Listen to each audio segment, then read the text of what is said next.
तो फ्रेंड्स, आज हम लोग बात करने वाले हैं सिंप्लीफाइड जीएसटी रजिस्ट्रेशन स्कीम के बारे में। इसको 14A स्कीम भी कहा जा रहा है और 3 डे रजिस्ट्रेशन स्कीम भी कहा जा रहा है। तो इस स्कीम का बेनिफिट क्या है, किन लोगों के लिए ये अप्लाइड है, किन लोगों के लिए एलिजिबल, कौन कौन से लोग हैं इसमें, आपको सारा डिटेल्स बताएंगे। क्या क्या इसमें आपको पुराने वाले जीएसटी में और इसमें क्या अंतर है, क्या प्रोसेस है, कंप्लीट आपको डिटेल्स इस वीडियो में बताएंगे आपको। तो इसका मेन उद्देश्य जीएसटी का ये था, क्योंकि पहले देखिए, पहले जो रजिस्ट्रेशन हम लोग जीएसटी रजिस्ट्रेशन करते थे तो काफ़ी समय लग जाता था। कभी कभी जीएसटी आने में महीना 2 महीना भी लग जाता था, आपका जीएसटी नहीं आता था। ठीक है, बहुत सारा क्यूरी आता था, कभी कुछ सो कॉल्ड नोटिस आ जाता था जिसका जवाब आप लोग नहीं दे पाते थे और जीएसटी मिलना मुश्किल हो जाता था। तो इसको ध्यान में रखते हुए गवर्नमेंट ने ये स्कीम लाया है। इस स्कीम के तहत आप जो भी जीएसटी बनाएंगे, आपको सिर्फ 3 वर्किंग डे के अंदर आपको जीएसटी मिल जाएगा, ऑटोमेटिकली अप्रूवल हो जाएगा। ये आपको अप्रूव करने के लिए किसी भी ऑफिसर का जरूरत नहीं है इसमें। ये ऑटो अप्रूवल स्कीम है। ठीक है, ऑटो इलेक्ट्रॉनिकली अप्रूव हो जाता है, ये आपके पास जीएसटी नंबर आ जाता है। तो इसका फुल प्रोसेस अगर आप जानना चाहते हैं तो वीडियो में बने रहिए और हमारे वीडियो को लाइक कर दीजिए, प्यारा सा कमेंट कर दीजिए, चैनल को सब्सक्राइब कर दीजिए ताकि ऐसा वीडियो आपको हमेशा मिलता रहे। तो आइए हम लोग चलते हैं, पहले कंप्यूटर स्क्रीन पर आपको बताते हैं ये किन किन के लिए अवेलेबल है, किन लोगों के लिए, इसमें क्या क्या अलग, कुछ क्या क्या टर्म एंड कंडीशन है, सारा डिटेल्स आपको बताएंगे। तो आइए हम लोग चलते हैं कंप्यूटर स्क्रीन पे। सिंप्लीफाइड जीएसटी रजिस्ट्रेशन का सबसे पहला कंडीशन क्या है, एज पर रूल 14A। ठीक है, any person who is on assessment feel that his total output tax liability on the supply of goods और सर्विसेज और both to registered person will not exceeded 2.5 lakh per month.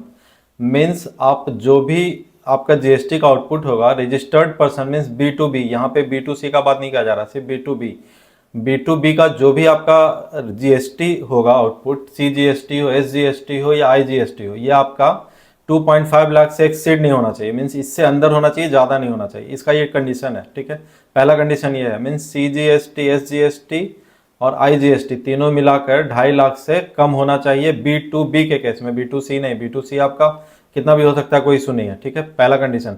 दूसरा condition है, a person registered under this rules in a state or union territory shall not be eligible to obtain another GST registration in the same state। Means अगर आपने अपने state में एक GST ले रखा अपने पैन से, तो सेम स्कीम के तहत आप दूसरा जीएसटी नहीं ले सकते हैं। मीन्स 14A के तहत आप एक ही जीएसटी ले सकते हैं अपने स्टेट में, अदर स्टेट में आप ले सकते हैं। मान लीजिए आप बिहार में रहते हैं तो बिहार में आप एक ले सकते हैं, आप यूपी में एक ले सकते हैं, एमपी में एक ले सकते हैं, अलग अलग स्टेट में आप ले सकते हैं। लेकिन बिहार में सिर्फ 14A के तहत सिर्फ आप एक ही जीएसटी ले सकते हैं।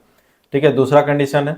तीसरा कंडीशन क्या है, आधार ऑथेंटिकेशन मैंडेटरी है इसमें भी। जैसा कि पहले हम लोग करते थे आधार ऑथेंटिकेशन, वो इसमें भी मैंडेटरी है। ठीक है, वो आपका होगा। इसके बाद registration shall be granted electronically, जैसा कि मैंने आपको पहले बताया, जो रजिस्ट्रेशन इलेक्ट्रॉनिकली ग्रांट हो जाएगा within 3 working day from the date of generation of ARN। जो ARN जनरेट होगा उस डेट से 3 वर्किंग डे के अंदर आपको सर्टिफिकेट मिल जाएगा, ग्रांट हो जाएगा आपका एप्लीकेशन। ठीक है, और आपको जीएसटी रजिस्ट्रेशन मिल जाएगा। तो ये तो था रजिस्ट्रेशन मिलेगा कैसे, किनको मिलेगा। अब देखिए, अगर मान लीजिए आप बिजनेस स्टार्ट किया, आपका टर्नओवर कम था, चलिए 2.5 लाख में आपका काम हो गया।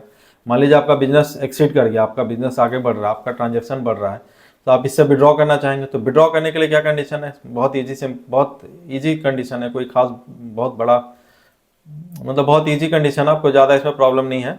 देखिए, सबसे पहले क्या करना है, all return due from the effective date of registration up to the date of filing the withdrawal application must be fill. Means आपका जितना भी रिटर्न है, जो पहले आप जो भी रिटर्न भरते थे जीएसटी 1 फिर 3B, जो भी रिटर्न आप भरते थे वो सारा रिटर्न आपको फिल करना पड़ेगा। वो तो कंपलसरी है सभी के लिए। इसके बाद the tax payer must have filled return for a period of minimum 3 month. Means minimum 3 month का आपको रिटर्न फिल करना है। ऐसा थोड़ी है कि आप रजिस्ट्रेशन ले 3 महीना में आपका बिजनेस बहुत ज़्यादा ग्रो कर जाएगा, ऐसा एक्सेप्शन है। तो 3 मंथ का आपको रिटर्न फिल करना है if applying for withdrawal before 1 अप्रैल 2026। अगर आप 2026 1 अप्रैल 2026 के पहले अगर आप अप्लाई कर रहे हैं तो मिनिमम आपको 3 मंथ का रिटर्न फिल करना है। ठीक है, आपको 3 मंथ का रिटर्न फाइल करना होगा। इफ़ अगर आप विड्रॉवल के लिए अप्लाई कर रहे हैं ऑन और आफ्टर 1 अप्रैल 2026, तो क्या करना है आपको, अगर पहले कर रहे हैं तब तो आपको 3 मंथ का रिटर्न फाइल करना है। अगर बाद में कर रहे हैं या सेम डेट में कर रहे हैं, 1 अप्रैल को कर रहे हैं, तो return for a period of minimum 1 tax period, means minimum 1 tax return आपको फिल करना है। ठीक है, नो अमेंडमेंट और cancellation application for registration availed under rule 14A should be pending. Means आपका कोई भी अमेंडमेंट का एप्लीकेशन या कैंसिलेशन का एप्लीकेशन पेंडिंग नहीं होना चाहिए विड्रॉवल के समय। अगर है तो उसको आप विड्रॉ कर दीजिए, उसको डिलीट कर दीजिए आप, फिर उसको आप कर सकते हैं। ठीक है। No proceeding under section 29 means cancellation of registration का भी एप्लीकेशन आपका पेंडिंग नहीं होना चाहिए। आप कोई भी कैंसिलेशन का एप्लीकेशन पेंडिंग नहीं होना चाहिए, उसके पहले आप विड्रॉवल कर लीजिए, उसके बाद आपको जो करना है कीजिए। ठीक है। तो ये था टोटल रूल आपका। इस तरह से हम लोग ये स्कीम ले सकते हैं। क्या क्या कंडीशन आपको मैंने सारा बता दिया। अब आइए हम लोग चलते हैं अपना जीएसटी रजिस्ट्रेशन करके आपको दिखाते हैं। ये वीडियो थोड़ा सा लंबा हो जाएगा, लेकिन इस वीडियो में आपको पूरा डिटेल्स मिलेगा। पूरा वीडियो आप देखिएगा, आपको कैसे जीएसटी बनाना है इस स्कीम के तहत, और 3 दिन में आपको जीएसटी मिलेगा, उसका भी प्रूफ आपको हम दिखाएंगे। पूरा प्रोसेस उम्मीद आपको समझ में आ गया होगा। अब हम लोग यहाँ से रजिस्ट्रेशन स्टार्ट करते हैं। तो रजिस्ट्रेशन स्टार्ट करने के लिए आपको जाना है gst.gov.in वाले साइट पे। ठीक है, ये हमारा ऑफिशियल साइट है, लिंक डिस्क्रिप्शन में है, आप वहाँ से जा सकते हैं। सबसे पहले आपको क्या करना है, रजिस्ट्रेशन पे क्लिक करना है, रजिस्टर पे। ठीक है।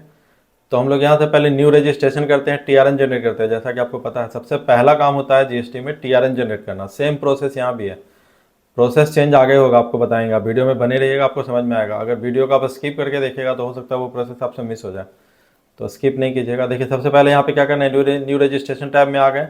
आई एम ए टैक्स पेयर। ठीक है, अपना स्टेट सेलेक्ट कर लेना है, अपना डिस्ट्रिक्ट सेलेक्ट कर लेना है, अपना यहाँ पे नाम डाल देना है एज पर पैन, जो आपका पैन कार्ड में है वो नाम यहाँ डाल देना, पैन नंबर डाल देना है। ठीक है, यहाँ पे आपको अपना ईमेल आईडी डालना है, जो भी आपका ईमेल आईडी है वो डाल दीजिए।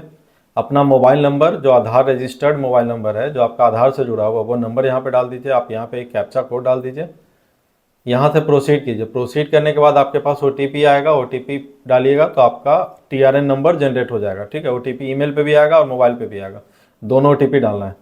तो टीआरएन जनरेट हो गया। अब टीआरएन के बाद क्या करना है, टीआरएन नंबर जो आपका जनरेट हो गया, टीआरएन नंबर को यहाँ पे कॉपी करके यहाँ पेस्ट कर देना है, या आप टाइप कर दीजिए, जो भी करना कर सकते हैं। अब टीआरएन से हम लोग लॉगिन करेंगे। ठीक है, यहाँ से आपका प्रोसेस जीएसटी रजिस्ट्रेशन का स्टार्ट हो गया।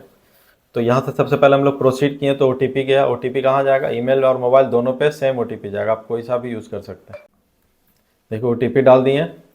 अब क्या करना है, यहाँ से यहाँ तक बिल्कुल सेम प्रोसेस है, कुछ भी चेंज नहीं है। ठीक है, यहाँ पे देखिए आपका क्रिएशन डेट है 1/11/2025 को मैंने टीआरएन जनरेट किया था, वो जो कि कल था, पार हो गया, अभी हमने टीआरएन जनरेट नहीं किया है। और एक्सपायरी डेट है 16/11, 16 दिन का ये होता है, 15-16 दिन में आपका टीआरएन एक्सपायर हो जाता है। ठीक है, तो यहाँ पे हम लोग एक्शन के नीचे जो पेंसिल वाला आइकॉन है इस पर क्लिक करेंगे। क्लिक करने के बाद हम लोग स्क्रॉल डाउन करेंगे। अब यहाँ पे देखिए, अब यहाँ पे आपको अपना ट्रेड नेम डालना है, जैसा कि हम लोग पहले डालते थे। ट्रेड नेम आपका जो भी, आप यहाँ पे ट्रेड नेम डाल दीजिए। ठीक है, ट्रेड नेम डाल दिए। कॉन्स्टिट्यूशन ऑफ बिजनेस भी यहाँ तक आपका बिल्कुल सेम है। प्रोप्राइटरशिप हमारा है, प्रोप्राइटरशिप डाल दिए। आपका अगर प्राइवेट लिमिटेड है, फॉरेन कंपनी है, जो भी आपका यहाँ पे है, सारा डिटेल्स आपको मिल जाएगा। यहाँ पे आपका जो है आप वो डाल सकते हैं। अगर कोई सा भी कन्फ्यूजन आपको होता है तो आप मेरे व्हाट्सएप चैनल पे आप मैसेज कर सकते हैं। मेरा व्हाट्सएप चैनल का लिंक डिस्क्रिप्शन में, आप वहाँ पे आप मैसेज कर सकते हो, उसका रिप्लाई आपको जल्द से जल्द मिलेगा। देखिए अब पहले 2 तरह का रजिस्ट्रेशन होता था, एक कंपोजिशन और दूसरा रेगुलर। कंपोजिशन के लिए यहाँ पे हम लोग इस बटन को ऑन करते थे, रेगुलर के लिए हम लोग इसको एज इट इज छोड़ देते थे। अब देखिए यहाँ पे क्या आ गया, option for registration under section 14A। यही वो ऑप्शन है जहाँ पे आपको सेलेक्ट करना है। सिंप्लीफाइड जीएसटी रजिस्ट्रेशन का ऑप्शन यहाँ पे है। ठीक है, option for registration under rule 14 है, तो यहाँ पे आपको क्या करना है, यस कर देना है। यहाँ पे हम लोग इसको यस कर दिए। फिर देखिए सेम प्रोसेस है, रीजन फॉर ऑब्टेनिंग, तो इंटर स्टेट सप्लाई कर देते हैं। Date of commencement of business आज का डेट कर देते हैं, क्योंकि हम लोग का बिजनेस बिल्कुल नया है। लायबिलिटी भी आज का। सेव एंड कंटिन्यू, ये पेज आपका हो गया कंप्लीट। ठीक है, अब देखिए क्या करना है। इसके बाद आपको अपना यहाँ पे फादर नेम डालना है। तो father name as per PAN आपको डालना है, जो आपका पैन कार्ड में है वही फादर नेम यहाँ पे डालना है आपको। पहले फर्स्ट नेम फिर last name, first name middle name last name. Dhaneshwar, अगर मिडिल नेम नहीं है तो आप इसको स्किप कर दीजिए, खाली छोड़ दीजिए, कोई इशू नहीं है। ठीक है, इसके बाद आपको अपना डेट ऑफ बर्थ डालना है, मोबाइल नंबर। अब यहाँ पे आपको अपना जेंडर सेलेक्ट करना है, मेल फीमेल जो भी आपका जेंडर आप सेलेक्ट कर लीजिए। डिजिग्नेशन अपना डाल दीजिए, प्रोप्राइटर के केस में प्रोप्राइटर ही लिख देना है, कंपनी के केस में डायरेक्टर लिखना है, ठीक है। आपका जो भी है आप वो डाल दीजिए यहाँ पे। अब यहाँ से स्क्रॉल डाउन करेंगे, अब यहाँ पे आपको अपना एड्रेस डालना है। एड्रेस आपका जो आधार कार्ड में वो एड्रेस यहाँ पे डाल देना है, ठीक है। तो एड्रेस डालने के पहले अपना पिन कोड डाल दीजिए।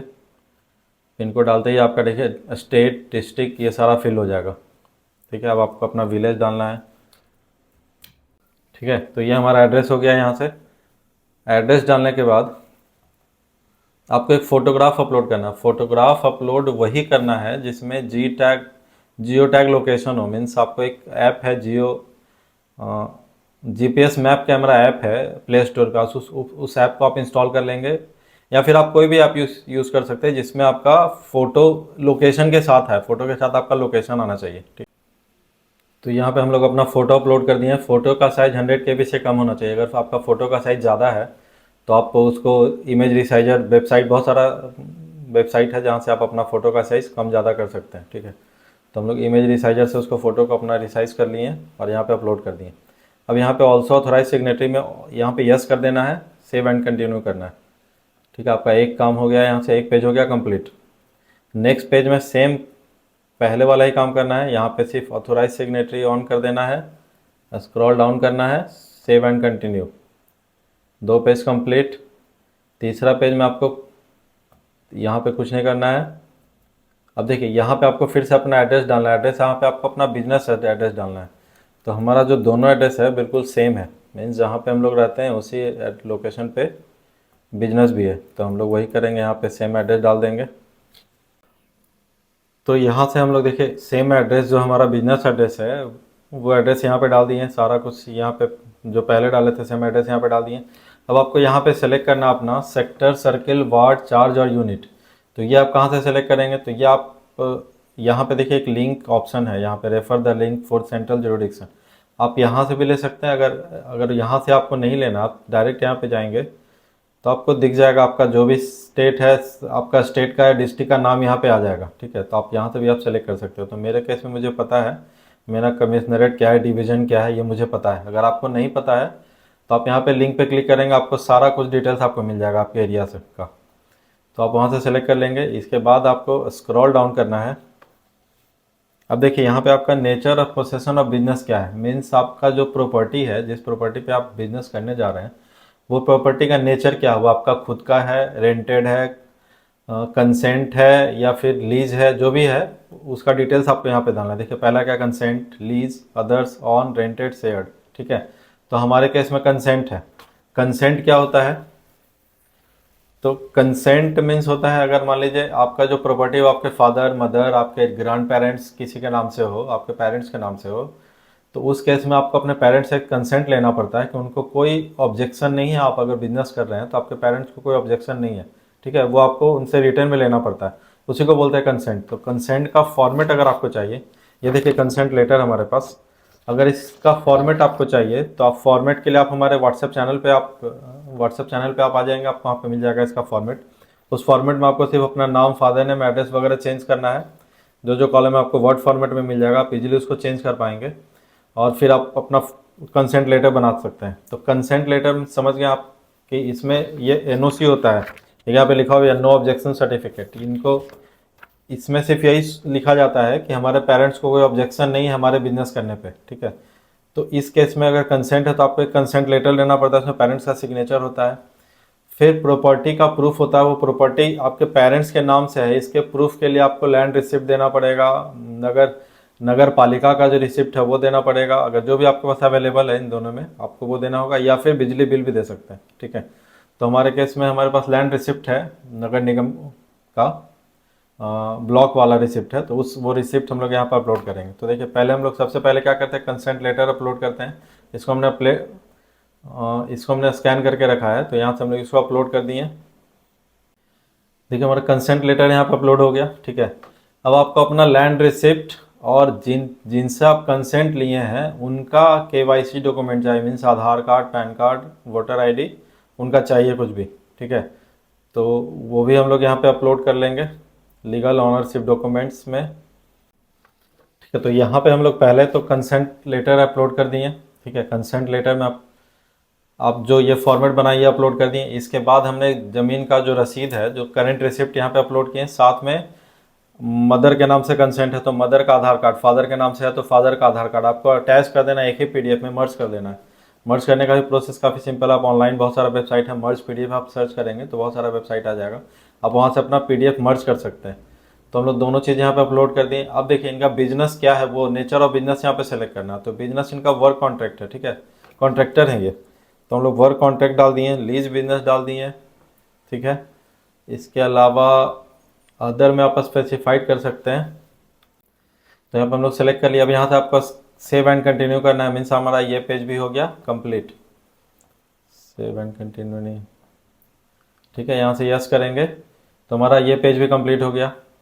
अब हम लोग एडिशनल प्लेस ऑफ बिजनेस, अगर आपका कोई और बिजनेस का प्लेस है तो आप यहाँ पे ऐड कर सकते हैं, नहीं है तो आप कंटिन्यू कर दीजिए, ठीक है। इसके बाद आप नेक्स्ट करेंगे। अब यहाँ पे देखिए आपको अपना गुड्स एंड सर्विस टैक्स जो कटेगा उसके लिए HSN कोड होता है, सर्विस का टैक्स के लिए SAC कोड होता है, HSC कोड होता है। तो हम लोग यहाँ पे SAC कोड डालेंगे। तो SAC कोड क्या होगा, इसके लिए आपको अपने गूगल पे आ जाना है। तो आपका जो भी रेलिवेंट SAC कोड है या HSN कोड आपको वहाँ यहाँ पे डालना है, गूगल से सर्च करके। जैसे आपका बिजनेस मान लीजिए छड़ सीमेंट का है तो आपको गूगल पे छड़ सीमेंट का HSC code HSN code search करना है, यहाँ पे डाल देना है, ठीक है। आपका जो भी बिजनेस है उसका रिलेवेंट जो भी कोड है, SAC कोड, अगर सर्विस सेक्टर है तो SAC कोड होगा, और अगर सेल एंड परचेज का बिजनेस है तो HSN कोड होगा, ठीक है। तो आपको यहाँ पे वो डाल देना है। तो हम लोग यहाँ पे 5 कोड डालेंगे टोटल, ठीक है। तो हम लोग यहाँ पे 5 सर्विस कोड डाल दिए, ये टोटल 5 सर्विस कोड डाल दिए। अब यहाँ से सेव एंड कंटिन्यू करेंगे। इसके बाद यहाँ भी हम लोगों को कुछ नहीं करना है, सेव एंड कंटिन्यू। अब देखिए हमारा जो हमने बताया था पहले आपको, आधार ऑथेंटिकेशन इसमें मैंडेटरी है, वो होगा, ठीक है। तो वो उसी का पेज है, तो इसको भी हम लोग सेव एंड कंटिन्यू कर दिए, ओके कर दिए। अब आधार ऑथेंटिकेशन के लिए आपके पास मेल आता है, वो आपको हम दिखाएंगे। यहाँ से आपको अपना नाम सेलेक्ट कर लेना, अपना प्लेस लिखना है, सबमिट विथ EVC, ठीक है। तो EVC हमारे मेल पे आ जाएगा। अब यहाँ से हम लोग सबमिट कर देंगे इसको।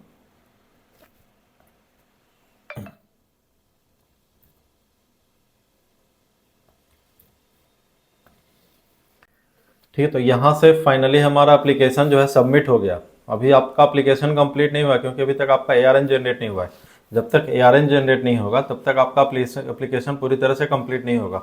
तो ये था प्रोसेस एप्लीकेशन सबमिट करने का। ARN का वीडियो जो है वो नेक्स्ट डे आ जाएगा आपके पास। ARN कैसे जनरेट करते हैं, फिर आपका कैसे GST आएगा, वो नेक्स्ट वीडियो में आप देखेंगे कि आपका GST कैसे आता है, GST सर्टिफिकेट आप कैसे डाउनलोड कर सकते हो, वो अगले वीडियो में मिलेगा। तो आप अगर आप नेक्स्ट वीडियो देखना चाहते हैं तो मैं चैनल को सब्सक्राइब जरूर कर दीजिएगा, ताकि आपको आधार ऑथेंटिकेशन और GST सर्टिफिकेट डाउनलोड का फुल प्रोसेस आपको नेक्स्ट वीडियो में बताएंगे, ठीक है। तो आपको आज का ये वीडियो कैसा लगा कमेंट करके जरूर बताइए, और वीडियो अगर अच्छा लगा हो तो लाइक कर दीजिएगा, प्यारा सा कमेंट कर दीजिएगा, और हमारे चैनल को सब्सक्राइब जरूर कर दीजिएगा। तब तक के लिए बाय।